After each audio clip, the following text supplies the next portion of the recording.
Hi friends, welcome to my mini vlog. ఇదేంటంటే పన్నీర్ అనమాట. మా కృతిక పాప కడుపులో ఉన్నప్పుడు అయితే మా ఆయన కర్రీ చేసి ఇచ్చిండు నేను చేయమంటే.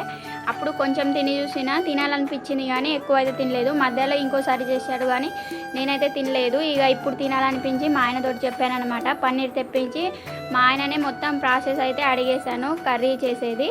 ఇక మా ఆయన అయితే హోటల్ స్టైల్ కర్రీ చేస్తాడనమాట. నాకు అంతా చేయరాకపోయినా మా ఆయన అయితే మొత్తం అడిగి ప్రాసెస్ తెలుసుకొని అయితే నేనైతే రెడీ అయ్యానమాట కర్రీ చేయడానికి. ముందుగా అయితే ఉల్లిపాయలు, టమాటాలు, పచ్చిమిరపకాయలు రెండు మంచిగా ఫ్రై చేసేసి మిక్సీ పట్టేశాను. మిక్సీ పట్టిన తర్వాత అయితే పన్నీర్ని కూడా ఫ్రై చేసేసాను. ఫ్రై చేసిన తర్వాత చూడండి మళ్ళీ మసాలాలు వేసి తాలింపు వేసేసాను అనమాట. ఈ గ్రేవీని మంచిగా చిక్కగా రానిచ్చి తర్వాత అయితే ఈ పన్నీర్ ముక్కలను అయితే వేసేసాను. అబ్బబ్బా తింటుంటే సూపర్ అనిపించింది. ఒక్కొక్క ముక్క తినిపిస్తే మటన్ తిన్నట్టు అనిపించింది. వీడియో నచ్చితే లైక్ చేయండి, షేర్ చేయండి, కామెంట్ చేయండి. ప్లీజ్ సబ్స్క్రైబ్ చేసుకోండి ఫ్రెండ్స్.